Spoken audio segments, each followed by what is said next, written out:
Someone may wonder that why are we talking about history, how civilizations have shaped the world?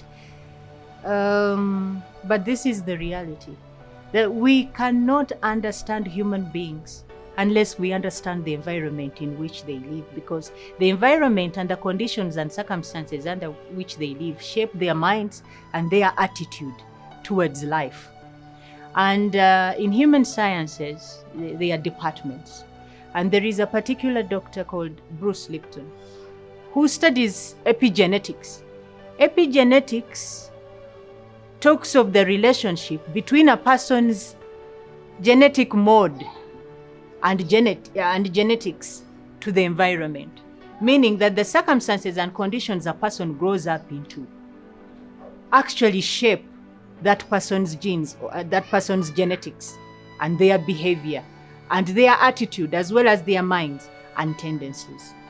Human science also goes further in an area of research and looks at generations that we know in the world today and how they have been shaped by these circumstances similar to civilization.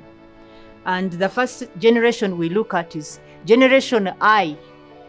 This Generation I was between 1901 to 1924. It was called the Great Generation. These people fought wars, World War I, World War II.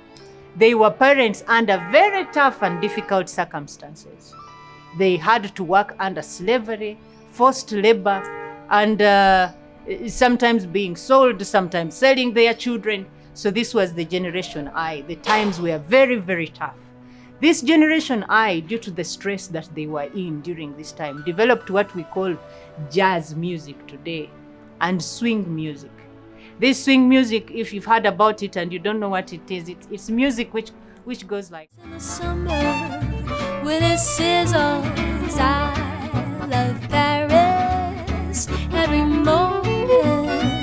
It is just beat. It's almost like the Ugandan Kadongo Kamu style. It had one. It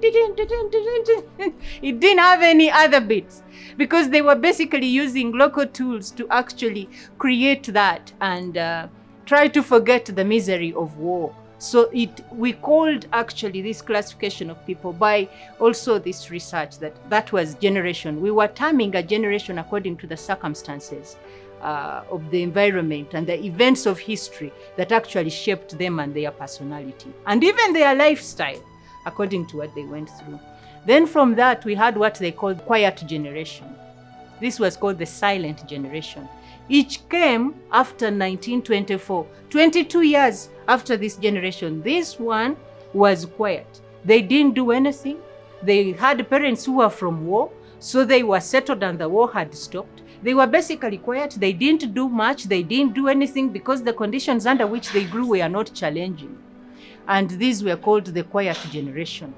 And this quiet generation came up in the time where they were the first generation to actually raise children during the times of the development of the television. So the TV was beginning to come up during this time. And they were also the first generation to begin family meetings. They had enough time. Now the concept of family came in with this generation. Then we go further to silent generation, then we go to the baby boomers. The baby boomers, this gave birth. Their concept was really to multiply, catch up for the effects of war. These ones, they grew up with their ethics. These ones came, the first ones were the Generation I was 1901 to 1924. And then there was the silent generation, which came 16 years after that. Then there was the baby boomers who concentrated on the family. These ones came and they were hard workers. Now they worked in industries. They were taught these ethics of you have to work hard. So they had strong hard-working values, ethics, and bringing food home, you know. And they were parents who raised children for the first time, having family meetings. Generation X were also born 16 years after that. The Generation X, these were born within also the time when the computer was beginning to come up, and the computer by then, we were trying to get sound codes, but basically through the army, you know, and trying to transport information from one side to another. And this Generation X, they were more or less rebels. They didn't want now the status quo of the baby boomer fathers. They wanted to do things differently, things that had never been done before. And they grew up also in a time where there was LGBTQ, lesbians, gays, bisexual, transgender. They were bringing up a lot of rights. You know, we have this right to be this, we have this right to be that. They were also in the times of the HIV and AIDS generation, and it also shaped a lot of their lifestyles. They were also in the time of the beginning and development of pop culture.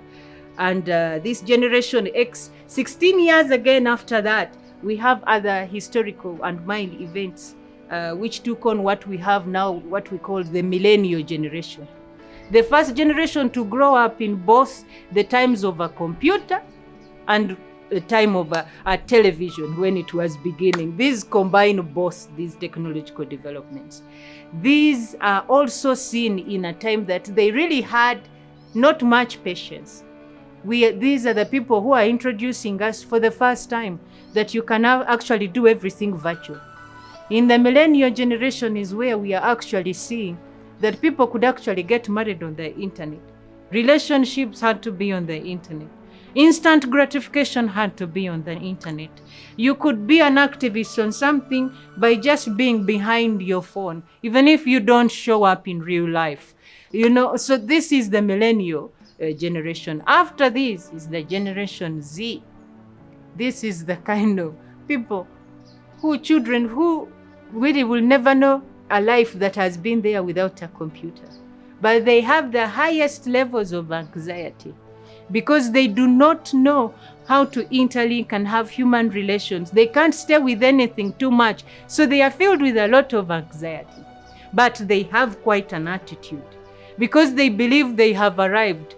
They feel what is real is what is also virtual, similar to the millennial kind of way of looking at the perception of a computer. So they have the less human contact with others, and they also have the least understanding of what true meaningful relationships are. They have the highest sense of self-entitlement and the highest rate of activism within today's world. So this is how history, in this particular regard, has shaped the mind. So according to epigenetics, which is a science, human beings and the conditions and circumstances in which they live are very much shaped by the events, the circumstances outside that human beings live in, very much shape the mind and the formation of that mind of a human being who has been exposed to all these different situations in different spaces in time. The effect of the millennials and the Gen Z, which are the current generation, is not so much, except that one experienced what the other one didn't experience, the time of when the TV was just coming and then the time of the computer. The millennials, they have a lot of anxiety and can't seem to settle in one place because this instant gratification, the fact that within a short time, you can easily have what you want and very fast and within the minute that you want it, is also something that affects them. It gives them also a lot of impatience. And this is what they have in common with Generation Z. And with Generation Z also, their impatience kind of gives them a sense of entitlement of thinking, okay, now I know it all. I can just Google it up. In fact, they don't even almost have to have a mind. They just have to Google, you know. And this has meant that the more exposure they have to the UV rays of a blue computer, the more their DNA becomes smaller and smaller. So it is the generation with about the smallest size of the brain and the most interfered with DNA. Meaning that in as much as they know what to do, they are activists in as far as they want this and that done. They've also gotten problems which are diseases today called the addiction to computer. It is a new disease to the internet. And this kind of disease, people are addicted. You know, they need that. They need to survive on the adrenaline that comes out of a connection to a community that doesn't exist than to people who are existing within the environment. So we have more separation of people, but yet at the same time, we are more wired than we've ever been before. And that is quite key in understanding human behavior. The state of our mind, our attitude and perceptions towards the world is also something that we have to look at in terms of human sciences. And we are also looking at a time where we are having to analyze that the lack of connectiveness of human beings, because we are also Homo sapiens, we are a species in as far as science is concerned. The less human contact we have, the more social, physiological changes in our bodies and the more psychological problems that we get. And when we get individuals with psychological issues and with damaged physiological conditions, then these individuals are the ones that make nations and that make countries. And that is how we also get damaged countries, as the whole, because we are having defected or damaged individuals in one way or another.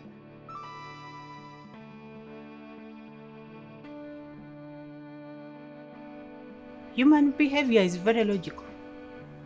And a human mind, according to the situation, is also conditioned that after a particular time and trend of events, they are bored. They go on to something else. So human beings behave in a predictable manner. That is why even social phenomenon, you can be able to have equations around it because human behavior is very predictable. After a certain time, they want to go on to something else. After a certain time, they want to... And there is a limit beyond which they will not go when they are on the same issue. They will still get agitated to create something, to go into another situation. So the formula set behind all these events that have happened that shaped the human attitude and behavior has actually been 16. Behind all human actions, there is a formula that can be understood. The myth is that our lives are not mathematical, that there is no science behind them, and that we cannot know what follows and then what happens. Everything about a human being is that predictable.